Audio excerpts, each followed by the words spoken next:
Hi everyone, and welcome to Framework Fridays. I know it's been a while and you're all very excited to see the next framework. Today I'm going to take you through one of my favorites, which is market sizing, or TAM, SAM, and SOM.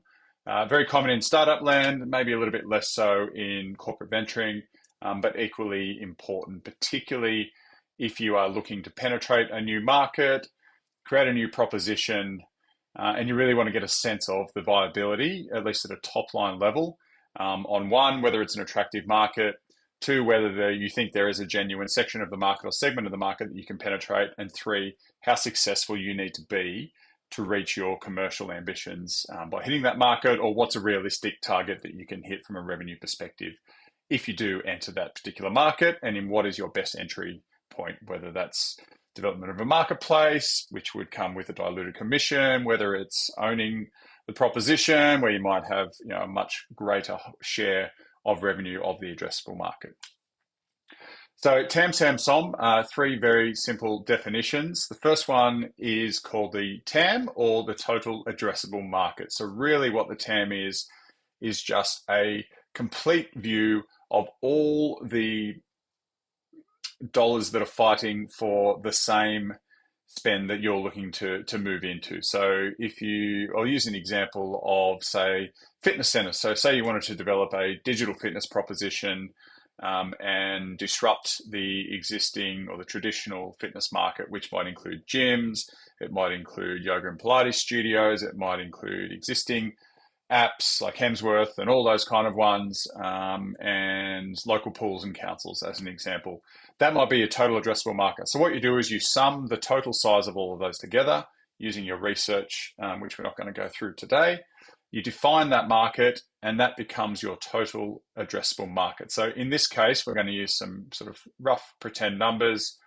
And on the gym example, or the digital example, we're going to say every gym in Australia plus any fitness centre, corporate gym, or recreational facility. That is our total addressable market.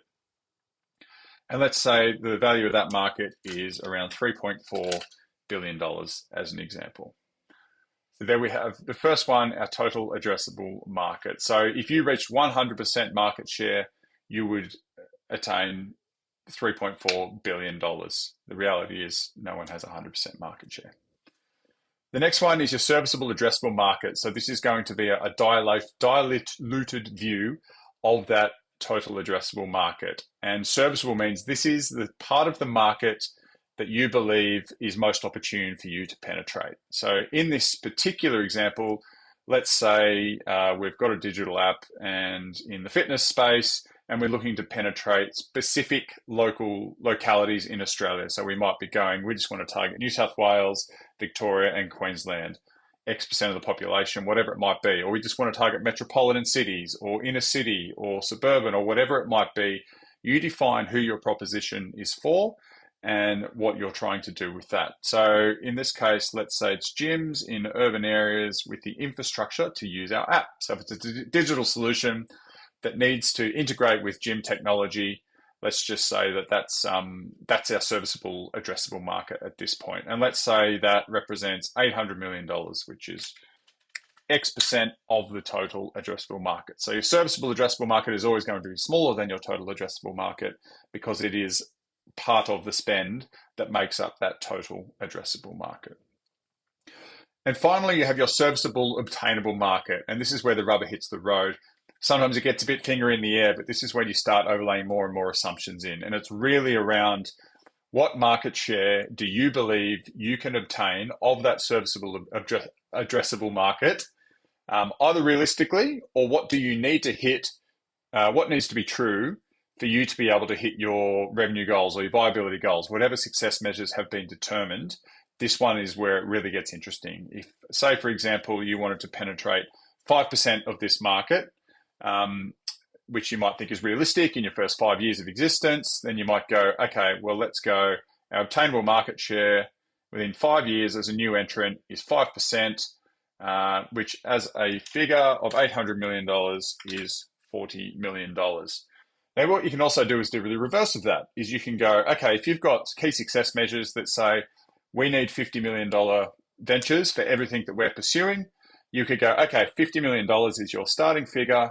What percentage of the market does that represent? And does that feel obtainable? If that number is like 20%, 50%, 80%, you might start to ask questions and go, okay, perhaps this is not the right proposition for us. And I've used it in both ways quite effectively, whether you're starting with the goal or you're starting with what is achievable. But really it is to get a sense at any point in your discovery or when you're exploring a new proposition on, I guess it's one more data point to help you indicate if you should pursue that initiative, if you should look to enter that market, and if you should, in what way. Like I mentioned before, if you're developing a marketplace as an example, and you don't own the actual proposition that you're taking or the product or service that you're taking to market, you might be only taking a cut of that addressable market. So say, for instance, in this case, it was a marketplace for digital apps to integrate.